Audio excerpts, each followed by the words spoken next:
శూలం మన ప్రభువుడు రక్షకుడైన యేసు క్రీస్తు నామములో మీ అందరికీ కూడా నాకు ప్రత్యేకమైన వందనాలండి. మీ అందరికీ కూడా హృదయపూర్వకమైన వందనాలు. బాగున్నారు కదా? మరి సంతోషంగా ఉండాలని, దీవెనకరంగా ఉండాలని, ఆశీర్వాదకరంగా ఉండాలని నా ఆశ, నా కోరిక, నా ప్రార్థన.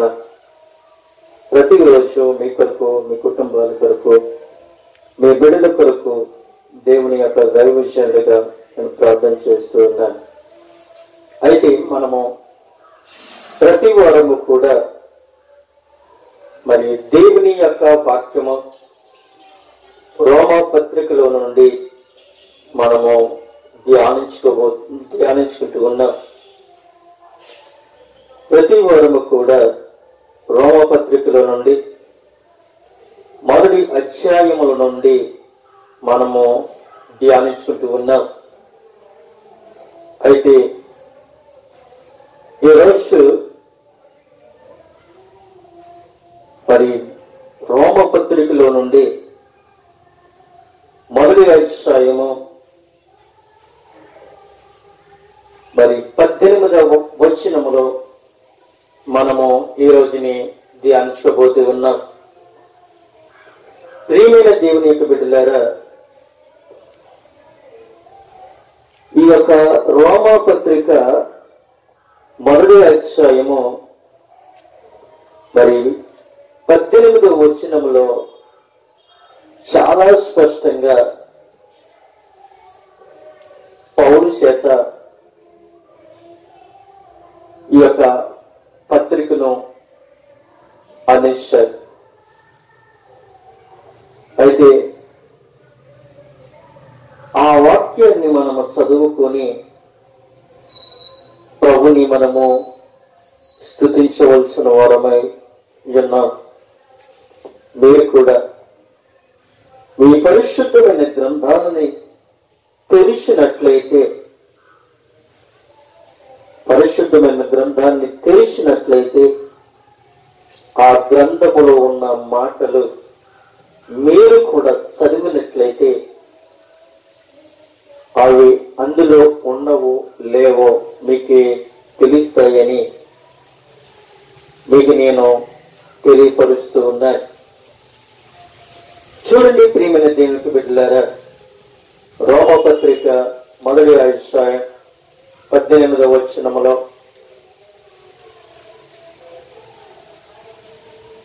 దుర్నీతి చేత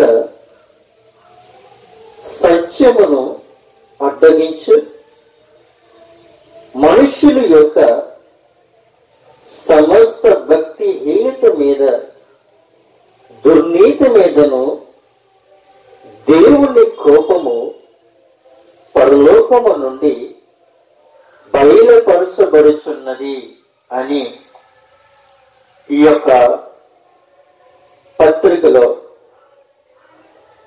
దేవుడు మనకు ఖచ్చితంగా బయలుపరచారు. దుర్నీతి చేత సత్యమును అడ్డగించు మనుష్యుల యొక్క సమస్త భక్తిహీనత మీదను, దుర్నీతి మీదను దేవుని కోపము పరలోకము నుండి బయలుపరచబడుచు ఉన్నది. ఎందుకని బయలుపరచబడుచు ఉన్నది అని ఒకసారి మనము పరిశీలించుకున్నట్లయితే, మనము ఆలోచించినట్లయితే మనుషులందరికీ కూడా దేవుని యొక్క సువార్త అవసరం. మనుషులందరికీ కూడా దేవుని యొక్క సువార్త అందరికీ అవసరం. ఎందుకని ఈ మనుషులందరికీ దేవుని యొక్క సువార్త ఎందుకు అవసరమై ఉన్నది అనంటే, వారందరూ కూడా పాపము పట్ల వారందరూ కూడా ఏమై ఉన్నారు అంటే పాపము పట్ల పరపక్తమై ఉన్నారు అని అంటున్నాడు. వారందరూ కూడా పాపము పట్ల ఆయనకు ఉన్న సమస్తమును కూడా, ఆయనకున్న సమస్త దుర్నీతను తోసివేయటం కొరకు దేవుడు ఈ లోకానికి మానవుడిగా వచ్చాడు. మనుష్యుడిలో ఉన్న దుర్నీతిని తొలగించడానికి దేవుని కుమారుడైన యేసు క్రీస్తు ఈ లోకానికి ఆయన వచ్చాడు. ఆయనకు ఉన్న పరిశుద్ధమైన ఏ హత్య నుండి పుట్టిన దేవుణ్ణి కోపము క్రింద మనమందరము కూడా ఉన్నాము అంటున్నాడు. మనుషుల యొక్క దుర్నీతమంతా కూడా దేవుని కోపము కింద మనము ఉన్నాము. అయితే పౌలు ఈ ఉత్తరాన్ని దుర్నీతితో నింపబడి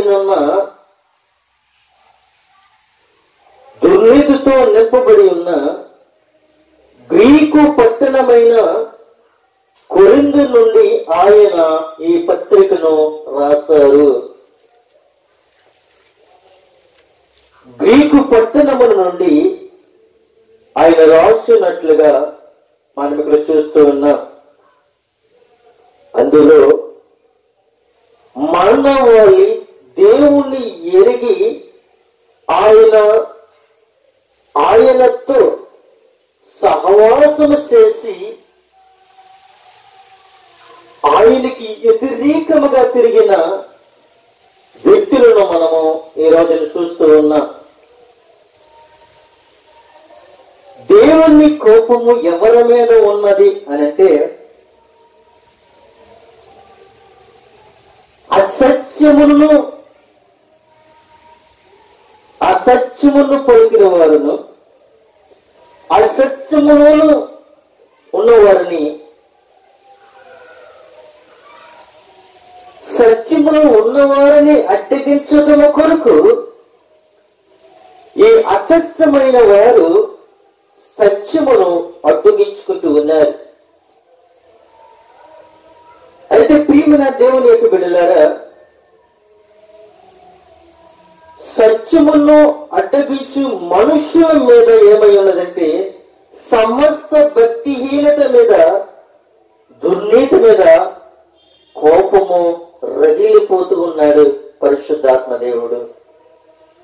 ఒక ఉదాహరణ మనం చెప్పుకోవచ్చు. ఎవరైనా ఆ స్త్రీ అయినా కావచ్చు, పురుషులైనా కావచ్చు, వృద్ధాప్యంలో ఉన్నవారు ఎవరైనా కావచ్చు, ఏదన్నా అనారోగ్య సమస్య వచ్చినప్పుడు కానీ, ఏదైనా బలహీనత వచ్చినప్పటికి కానీ, ఏదైనా కుటుంబ సమస్య వచ్చినప్పటికి కానీ వారు ఏం చేస్తూ ఉంటారు అంటే దేవుని యొక్క మందిరానికి వెళ్ళాలి అని ఒక తీర్మానాన్ని తీసుకుంటారు. కానీ వీరు ఎవరు అనంటే దేవుని ప్రజలు. వీరు దేవుని ప్రజలు. బలహీనత వచ్చినప్పుడు, శోధన వచ్చినప్పుడు, సాతానుతో పీడింపబడుతూ ఉన్నప్పుడు వారికి ఒక ఆశ కలిగింది. నేను దేవుని మందిరానికి వెళ్ళాలి, నేను దేవునికి మందిరానికి వెళితే దేవుడు నన్ను స్వస్థపరుస్తాడు, నా కుటుంబాన్ని ఆయన కాస్తాడు, నా కుటుంబము దేవుని పక్షంగా పరిశుద్ధులుగా మేమందరము కూడా ఉండాలి అన్న ఒక తీర్మానం తీసుకుని వెళ్తూ ఉంటారు. కానీ వారిని అడ్డగించటము కొరకు దుర్నీతి కలిగిన దుర్మార్గుడైన దుష్టుడైన సాతానుగాడు వీరిని అడ్డగించడానికి ఎన్నో ప్రయత్నాలు వెతుకుతూనే ఉంటాడు. అయితే ప్రియమైన దేవుని బిడ్డలారా, ఒక విషయాన్ని మనం జ్ఞాపకం చేసుకున్నట్లయితే ప్రజలందరికీ కూడా సువార్త అవసరమై ఉన్నది. దేవుని ప్రజలందరూ కూడా, దేవుని స్వరూపం కలిగిన ప్రజలందరూ కూడా ఏమై ఉన్నారంటే, వారికి ఏమి అవసరమై ఉన్నది అంటే దేవుని సువార్త ప్రకటించడము వారికి అవసరమై ఉన్నది.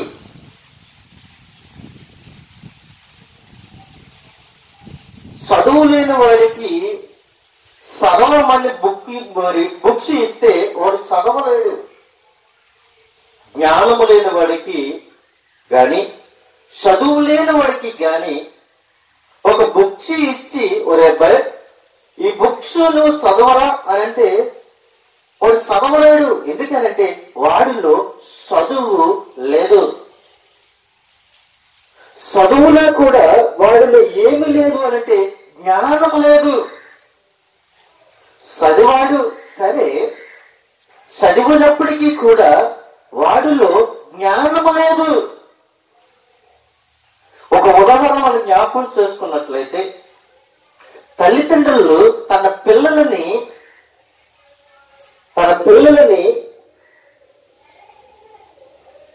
ఏం చేస్తారు అంటే ప్రతిరోజు బడికి పంపిస్తారు. తమ పిల్లలని ప్రతిరోజు కూడా బడికి పంపిస్తారు.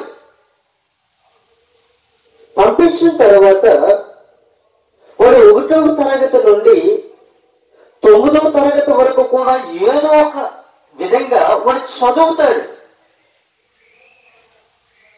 వాడు చెప్పిందో రాసిందో రాయిందో ఏదో ఒకటి చదువుతూనే ఉంటాడు. వాడి టాలెంట్ ఎప్పుడు తెలుస్తుంది అని అంటే అది 1వ తరగతి నుండి 9వ తరగతి వరకు కూడా ఏదో ఒక విధంగా చదువుతూనే ఉంటాడు. ఏదో ఒక విధంగా లైఫ్ జరుగుతూనే ఉంటది. వాడి లైఫ్ లో మొట్టమొదటిసారి వాడి లైఫ్ లో అది చదివిన చదువంతా కూడా, వాడి జ్ఞానం అంతా కూడా ఎప్పుడు బయటపడుతుంది అంటే వాడు 10th లోకి వచ్చిన తర్వాత, 10th లో అది ఎగ్జామ్ పెట్టిన తర్వాత అది సదాశక్తిగా రాసినప్పుడే వాడి టాలెంట్ తెలుస్తూ ఉంది. 1వ తరగతిలో ఎగ్జామ్ ఉండదు, 2వ తరగతిలో ఎగ్జామ్ ఉండదు, 3వ తరగతిలో ఎగ్జామ్ ఉండదు. ఏదో కాంతుల మీద ఏదో చేసిన ఎగ్జామ్స్ పెడుతూ ఉంటారు. అది తాత్కాలికమైన ఎగ్జామ్ అది. కానీ వాడి యొక్క జ్ఞానము గాని, వాడి యొక్క ఆలోచన గాని, వాడి కష్టపడ్డ చదువు గాని ఎప్పుడు ఉపయోగపడుతుంది అని అంటే వాడు 10th పరీక్ష రాసినప్పుడే వాడి టాలెంట్ బయటపడుతూ ఉంది. అంతవరకు కూడా వాడి టాలెంట్ బయటపడదు. ప్రియమైన బిడ్డలారా, నా పిల్లలని ఏదో బడికి పంపించాను కదా, నా పిల్లలు ఏదో చదువుతూ ఉన్నారు కదా అని అనుకుంటున్నామేమో. అసలు వాడు 10th చదువునా కూడా అది డిగ్రీ చదువునా కూడా జ్ఞానము వాడులో లేదు. ఎందుకనంటే జ్ఞానము బుక్కుల్లో దొరకదు. ప్రియమైన తల్లికి బిడ్డలారా, జ్ఞానము దేవుడి యొక్క గ్రంథములో మాత్రమే జ్ఞానము దొరుకుతూ ఉంది. మీరు జ్ఞానము కొదువై ఉన్న యెడల అది దేవుణ్ణి అడగండి అని ప్రభు అడుగుతూ ఉన్నాడు.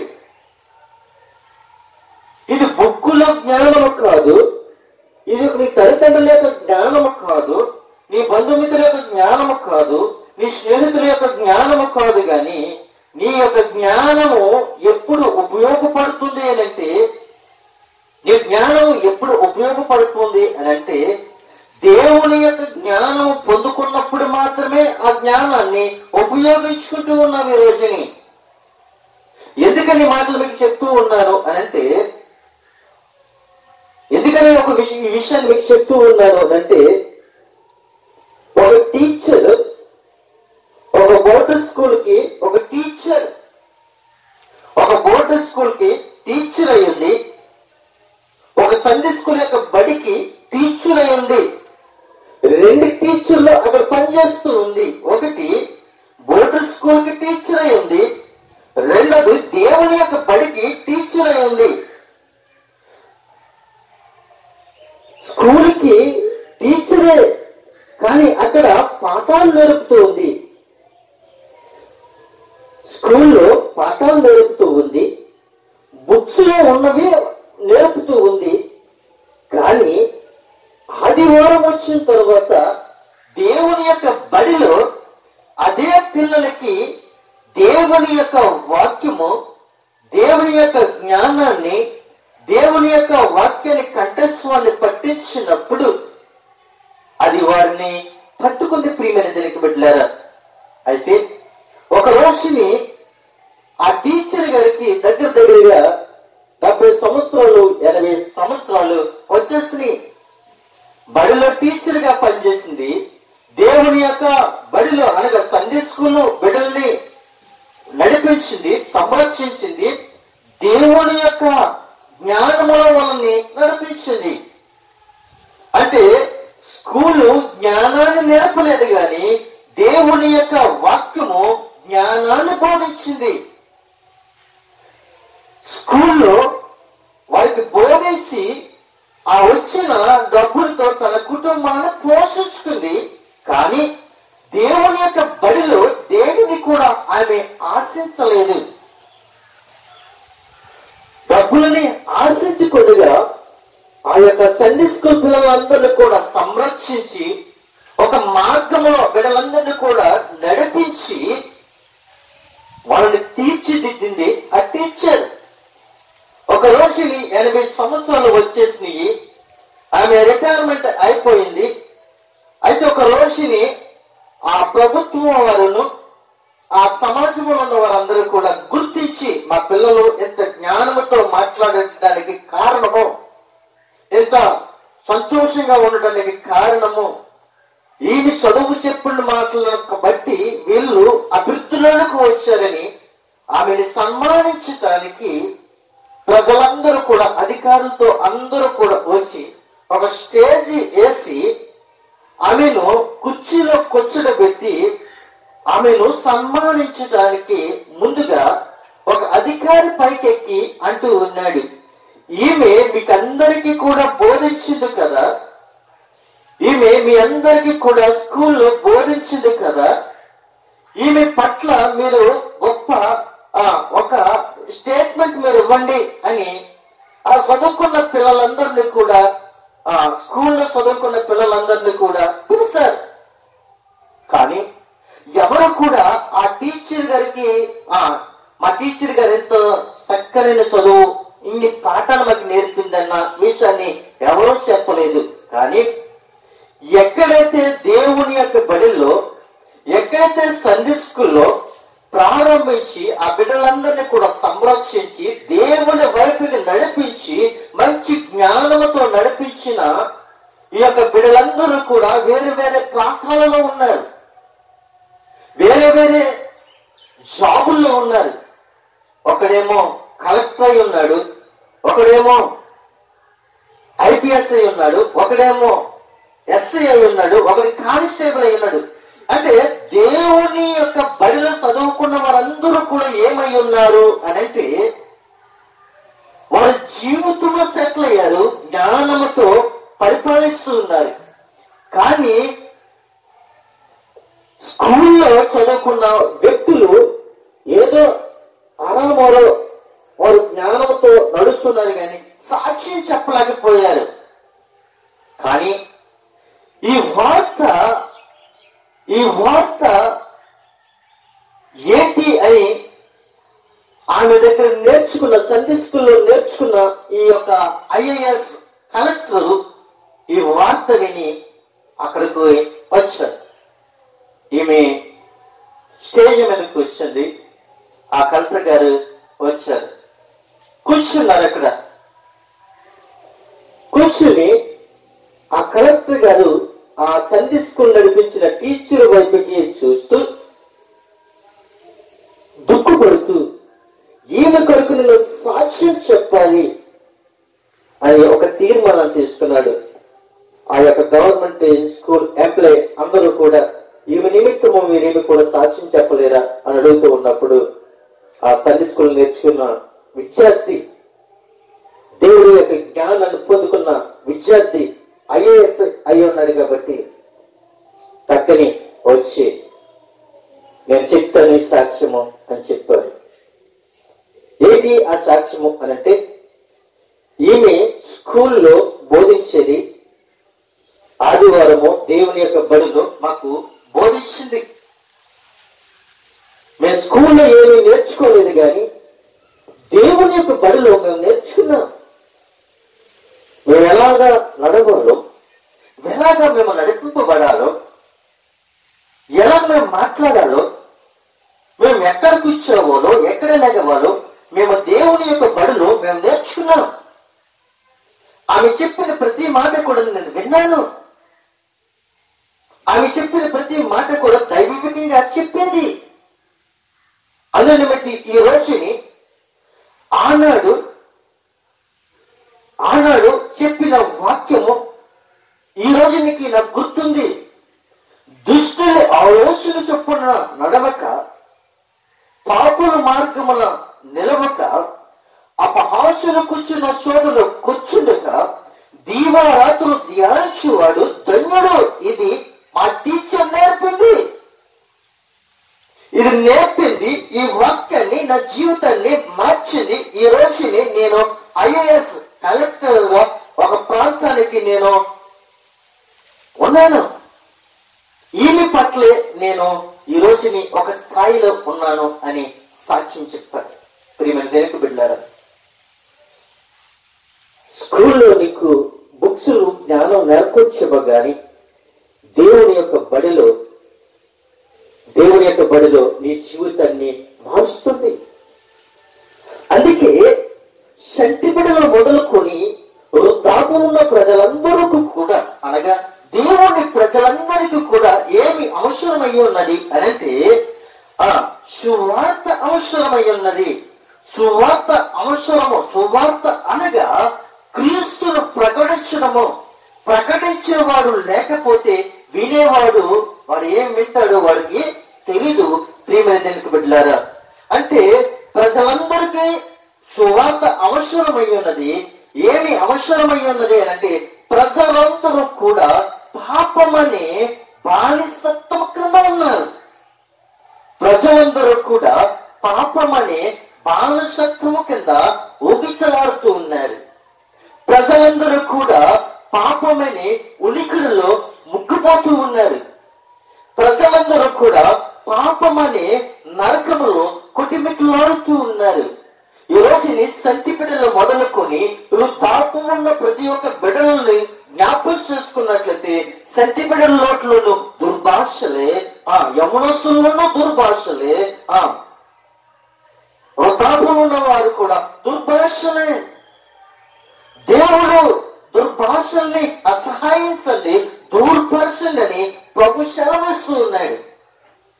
నీ నోటి నుండి నవ్వు ఉండాలి కానీ ఏడుపు ఉండకూడదు అని ప్రభు సెలవిస్తూ ఉన్నాడు. నువ్వు ప్రతిరోజు నవ్వాలి అంటే దేవుని యొక్క సన్నిధిలో మకరించాలి. దేవుని యొక్క సన్నిధిలో నువ్వు సంతోషంగాను ఆనందముగాను జీవించాలంటే దేవుని యొక్క బడిలోను దేవుని యొక్క సన్నిధిలోను నువ్వు జీవించాలి. ప్రియమైన బిడ్డలారా, బానిసత్వము అనగా మనం జ్ఞాపకం చేసుకున్నట్లయితే, బానిసత్వము అనగా మనము అర్థం చేసుకుంటాము ఏంటంటే, సాతాను యొక్క అధికారం కింద ఉన్నాము అని బానిసత్వము మనకి తెలియపరుస్తుంది. వారి యొక్క ఆలోచన ఎలా ఉంది అనంటే, మనస్సులో వ్యర్థమైన తలంపులు. మేము ప్రతిరోజు తినేవారము త్రాగేవారము అని అనుకుంటూ ఉన్నారు. మేము ప్రతిరోజు తినేవారము త్రాగేవారము అని అనుకుంటున్నారు.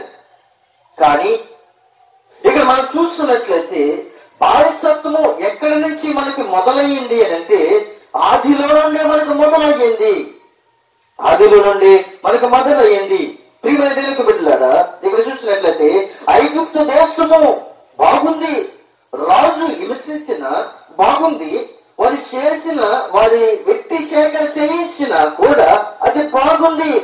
వారు అనుకుంటున్నారు, ఇశ్రాయేలు ప్రజలందరూ కూడా అనుకుంటున్నారు, ఇశ్రాయేలు ప్రజలందరూ కూడా ఏమనుకుంటున్నారు, అక్కడే మాకు బాగుంది, ఆ బానిసత్వమే మాకు బాగుంది, ఆ రాజు దగ్గర ఉంటేనే మాకు బాగుంది.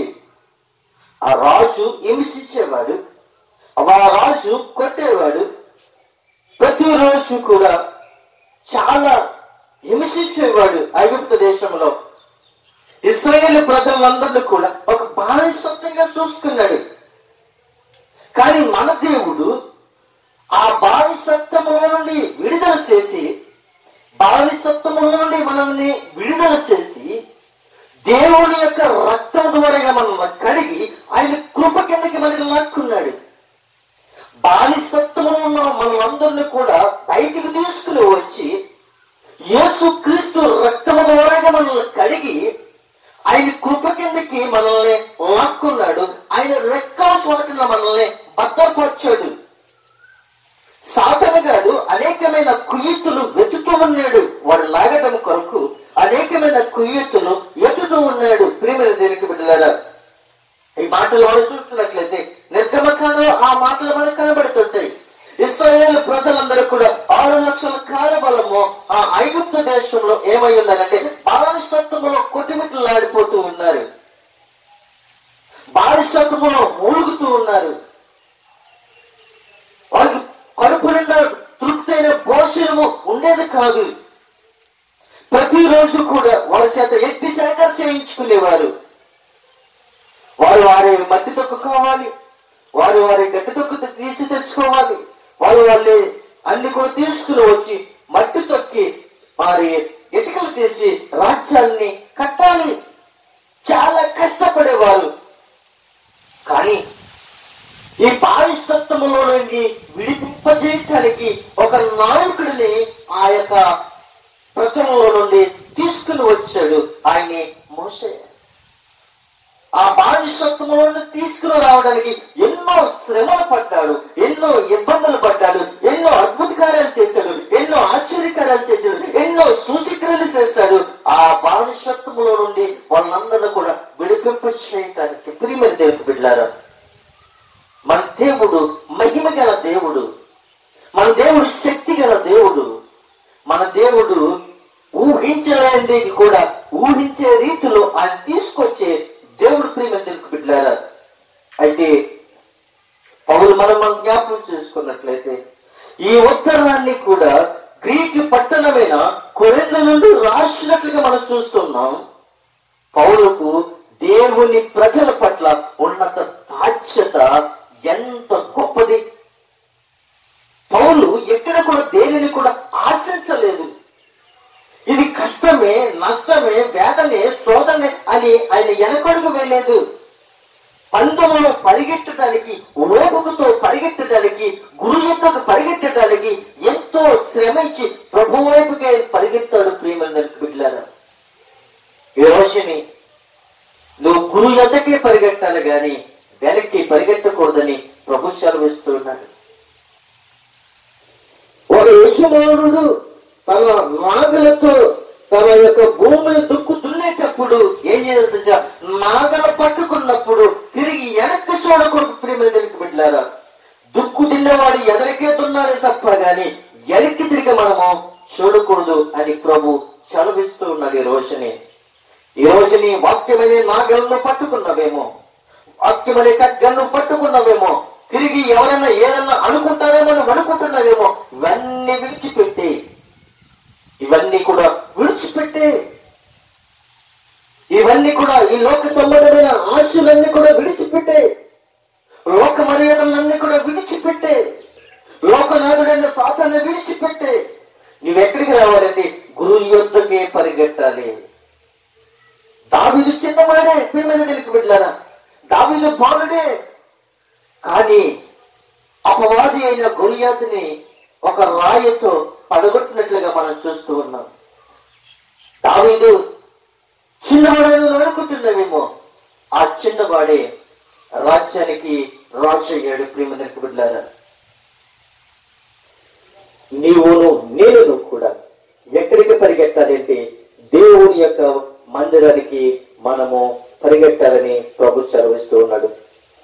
ఆదిలోనే మనలో వాళ్ళని దేవుణ్ణి ఎరిగి ఆయనతో సహవాసం చేశారు.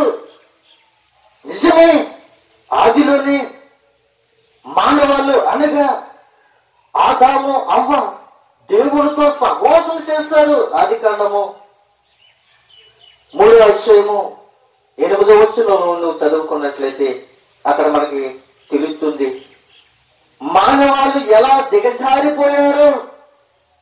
ప్రపంచ చరిత్ర నుండి, పాత నిబంధనల నుండి, ఏదోలు వనము నుండి దుర్నీతులైన సత్యమును అడ్డగించాడు సాతాను గాడి. ప్రేమ దగ్గరికి బిడ్డలారా, ఇది నిజమా అంది సాతాను. ఇది నిజమా అన్నది సాతాను. ప్రేమ దగ్గరికి బిడ్డలారా, దేవుడు అన్నాడు మీరు సంచరించండి, హ్యాపీగా తిరగండి, ఈ తోట మధ్యలో మీరు చక్కగా తిరగండి, కానీ తోట మధ్యలో ఉన్న ఆ చెట్టు జోలికి కానీ ఆ పండు జోలికి కానీ మీరు చూడకండి అని చెప్పాడు. కానీ వాళ్ళు ఉన్న చోటన వాళ్ళు ఉండలేదు. అందుకే ఆ దేవుని యొక్క రాజ్యము నుండి, ఆ తోటల నుండి తొలగిపడ్డారు. అప్పటి నుండి ఇప్పటి వరకు కూడా సాతానుగాళ్ళు ఎన్నో ప్రయోగాలు ఒగ్గుతూ ఉన్నాడు, ఎన్నో ప్రశ్నలు వేస్తూ ఉన్నాడు. ప్రియమైన బిడ్డలారా, ఎందుకనంటే మనం ఎక్కడికో దిగజారిపోయాము అనంటే ఆయన సహవాసంతో ఉండి ఆ సహవాసాన్ని మనము కోల్పోయాము. ప్రియమైన దేవునికి బిడ్డలారా, చూడండి, వేరే ఒక విషయం మనం చూస్తున్నట్లయితే ఆ ఆజ్ఞాకాలములను దేవుడు సూచించి చూడనట్టుగా ఉండెను. సృష్టిని ఆధారము చేసుకొని దేవుని గురించి వివరించడము ఆరంభించి అంత్యకాల సంగతులను పరిశీలన చేస్తూ పౌలు తన వాదాన్ని కొనసాగిస్తూ, ఇప్పుడైతే దేవుడు మానవులంతా తమ చెడ్డ మార్గములను గుర్తించి మారు మనసు పొందాలని ఈ ఆజ్ఞ ఇచ్చుచూ ఉన్నాను. దేవుడు మృతుల నుండి లేపిన యేసు స్థాపించే నీతిని బట్టి లోకము లెక్క అప్పగించవలసి ఉన్నది. తీర్పు తీర్చి రోజున ఆయన నిర్ణయిస్తాడు అని ఇక్కడ అపోస్తల కార్యము 17వ అధ్యాయము 37వ వచనంలో మీరు చదువుకుంటే అక్కడ క్లియర్ గా మనకు తెలుస్తూ ఉంది. తీర్పు దినాన్ని మనల్ని ఎలా నిర్ణయించాడో అక్కడ క్లియర్ గా తెలుస్తుంది. ప్రియమైన బిడ్డలారా, అక్కడ క్లియర్ గా మనకు తెలుస్తుంది. చూడండి, ఒక విషయం మనం చూసినట్లయితే వ్యర్థమైన మాటల వలన ఎవరినో మిమ్మల్ని మోసపరచనీకుడి అని ఎఫెసు రాసిన పత్రిక 5వ అధ్యాయము 5, 6, 7 వచనాల్లో ఇక్కడ మనకి కనబడుతూ ఉంది. వ్యర్థమైన మాటల వలన ఎవడును మిమ్మల్ని మోసపరచనీకుడి. మనం మోసపోస్తున్నాం, మనం మోసపోవడానికే ఉన్నాం. ప్రియమిదరికి బిడ్డలారా, ఎవడో వస్తాడు నీ పెన్షన్ రాస్తున్నాడంటే ఆధార్ కార్డు పట్టుకుని రా అంటాడు. ఆదివారం సచ్చి మానేసి ఆ పింఛన్ కోసము ఆ యొక్క ఆధార్ కార్డు పట్టుకుని పరిగెత్తిపోతారు. ఎవరో వస్తారు ప్రియమిదరికి బిడ్డలారా, ఎవరో వచ్చి నీ ఆధార్ కార్డు పట్టుకుని రామంటున్నారు. ఈ ఆధార్ కార్డు పట్టుకుని వచ్చి చూపించి ఫోటో తీసుకోకపోతే నీకు ప్రతిరోజు ఆ ఉపాధి పని ఉండదంట. అనేటప్పటికి ఆదివారం లేదు, శనివారం లేదు. ఆ యొక్క ఆదివారాన్ని పక్కన పెట్టేసి, దేవుని మందిరాన్ని పక్కన పెట్టేసి ఒక ఆధార్ కార్డు తీసుకుని ఫోటో తీయించుకోవడానికి పరుగులు తీస్తూ ఉన్నాం. ఒక ఉదాహరణ చెప్తాను చూడండి. 95 సంవత్సరాలు ఉన్న ముసలమ్మ, 95 సంవత్సరాలు ఉన్న ముసలమ్మ ఒక వ్యక్తి వచ్చి అన్నాడు, అమ్మా నీకు నేను 1000 రూపాయలు ఇస్తాను, ఎలా దేవుని యొక్క మందిరానికి నువ్వు వెళ్ళకు.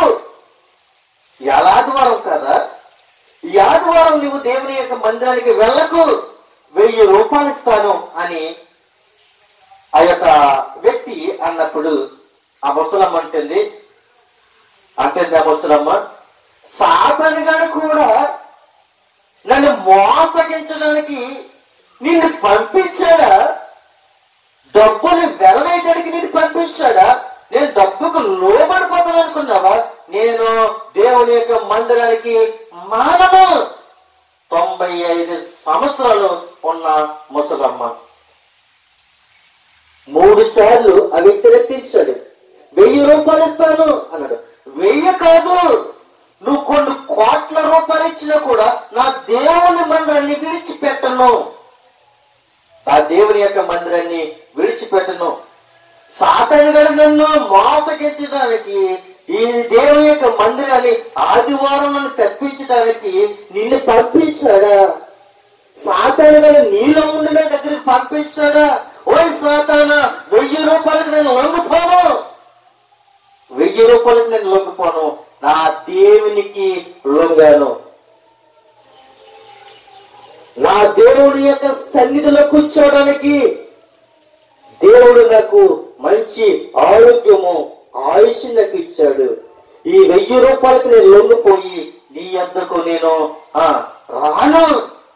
నా దేవుని మందిరమే నా ఇల్లు అని ఆయమే సాక్ష్యం చెప్పింది. ప్రియనందరికి బిడ్డలారా, ఈ రోజుని ఎవరో రమ్మన్నారని పనులన్నీ పక్కన పెట్టేసి ఆదివారాన్ని దొంగలించి వెళ్ళిపోకండి.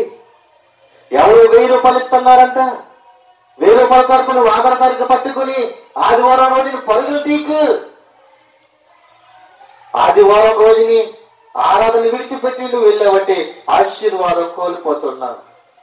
నీకు 1000 రూపాయలు రావచ్చేమో బయట, కానీ దేవుని యొక్క రాజ్యంలో నీకు ధనం అనేది ఉండదు. దేవుని యొక్క రాజ్యంలో స్థలం అనేది నీకు ఉండదు. ప్రియమందరికి బిడ్డలారా, అయితే దేవుని కోపము పరలోకము నుండి బయలుపరచబడుతున్నది. ప్రియమందరికి బిడ్డలారా, సత్యమును అడ్డగించడానికి సాతాను గాడు ఎన్నో కుయుక్తులు ఎత్తుతూ ఉన్నాడు. వాడు ఎన్నో వలలు వేస్తూ ఉన్నాడు, ఎన్నో జ్ఞానాలు వేస్తున్నాడు. ఎందుకనంటే సాతాను గాడు నువ్వు దొరికిపోవడానికి కారణం ఏమిటో తెలుసా? సాతాను గారికి నువ్వు దొరికిపోవడానికి కారణం ఏమిటో తెలుసా? దుర్భాషలు మాట్లాడితే ఆ దుర్భాషలకు నువ్వు లోబడిపోతావేమో. నీకు డబ్బని ఆశ ఉందంటే డబ్బుకు లోబడిపోతావేమో. స్త్రీ సాంగత్యము నీకు అలవాటు ఉందేమో, అది నీకు చూపిస్తే అది నువ్వు పడిపోతావేమో.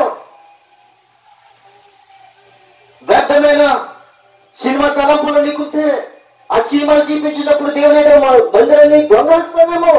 ఇవన్నీ కూడా నీకు ఏ తలంపు కలిగి ఉన్నావో ఈ తలంపులోనికి నువ్వు తీసుకుని రావడానికి సాతాను గారు ఎన్నో ప్లాన్లు వేస్తున్నాడు దేవుని యొక్క మందిరానికి రాకుండా. కానీ ప్రియమందరికి బిడ్డలారా, దేవుని యొక్క మందిరానికి నువ్వు వస్తే నీ జీవితం బాగుపడుతుంది. దేవుని యొక్క మందిరానికి వస్తే నీ కుటుంబం బాగుంటుంది. దేవుని యొక్క మందిరానికి వస్తే నువ్వు మంచి ఆరోగ్యంగా ఉంటావు.